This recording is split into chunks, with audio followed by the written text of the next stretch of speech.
I'm gonna go from my dad dying in 1985, Memorial Day, uh, right around Memorial Day, and I was 22.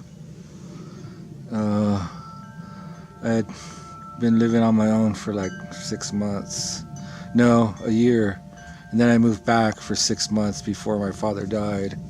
And then once he died, I made a fence in the front yard. I made a 5-foot fence all along the front yard so she could have dogs in the front.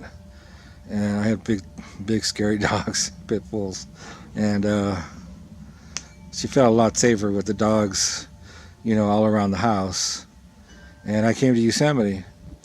I got to Yosemite, August 2nd, 85.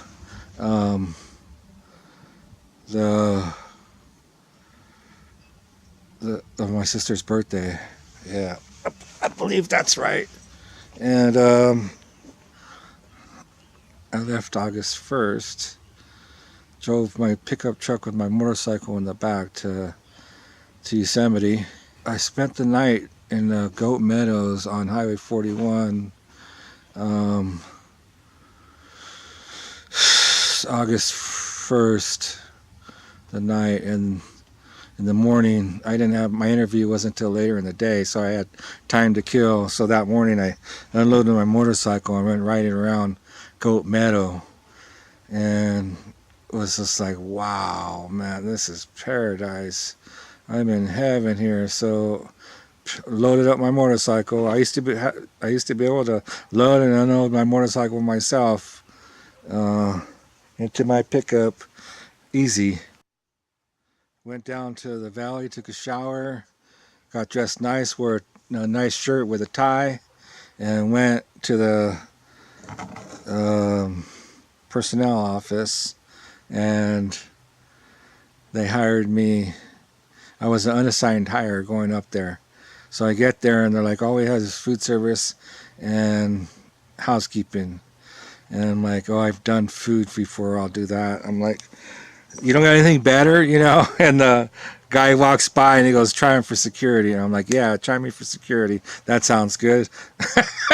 And so I went over there, and I'm a firefighter and EMT, big, strong, strapping, young Latino boy, and full of vim and vigor, and smart and well-spoken.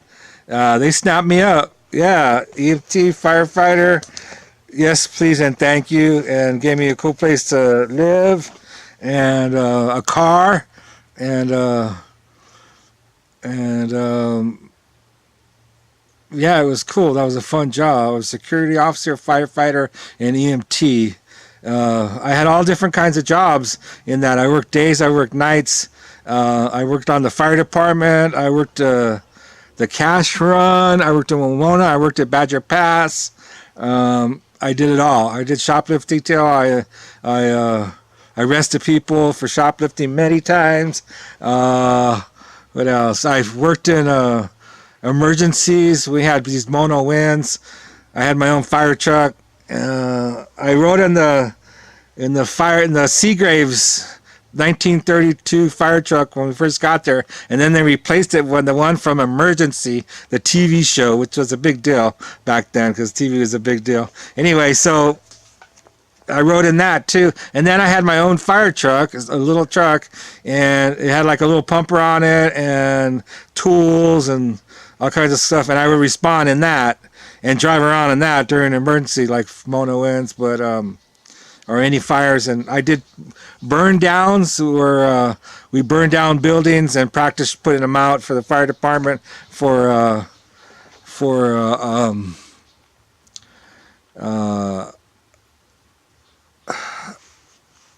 firefighting for Park Service. My company sent me and paid me to do all these things, and it was a fun job, I was out and about, walking around all the time, and then whenever there was an emergency, I was the guy, who I'd put in my turnouts and go respond, as a company agent, and it was a fun job. I got there in August of '85, and it was crazy. Right when I got there, 3 guys died on Half Dome, and then so they said go over and talk to security. So I went over there and just I told them all the shit I did, and spoke to them, and I'm smart, and they're like snap me up, and so they said go to uniforms and I got a cool uniform. They gave me a radio and a belt and a badge and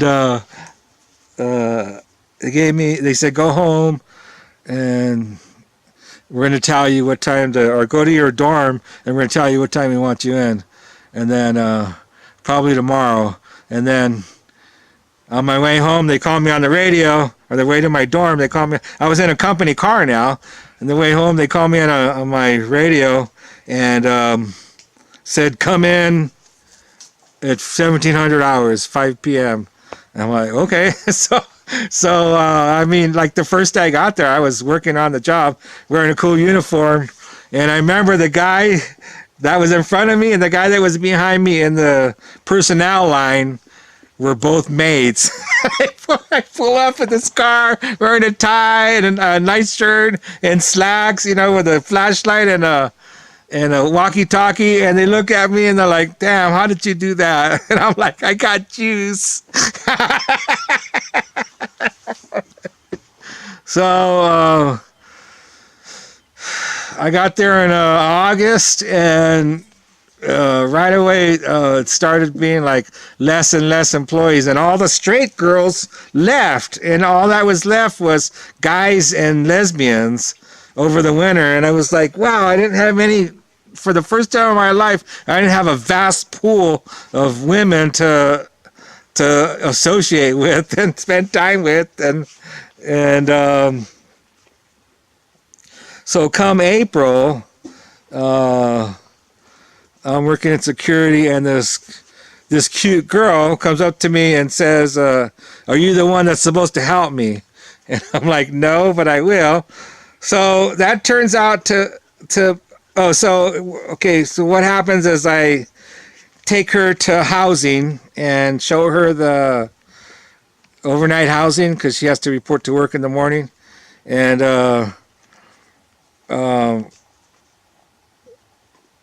so I know where she lives, and when I get off of work, I went over there and started talking to her, because on the way to taking her housing, she's from Almani, but she's a Yosemite Indian. Almani was the next town over from where I lived in Baldwin Park in Southern California before I came to Yosemite. So she's like, we're neighbors, in Southern California, and now she's returning to her homeland, and I've been here for 8 months. So I'm like, oh, this is a natural. I'll show her around her own home, and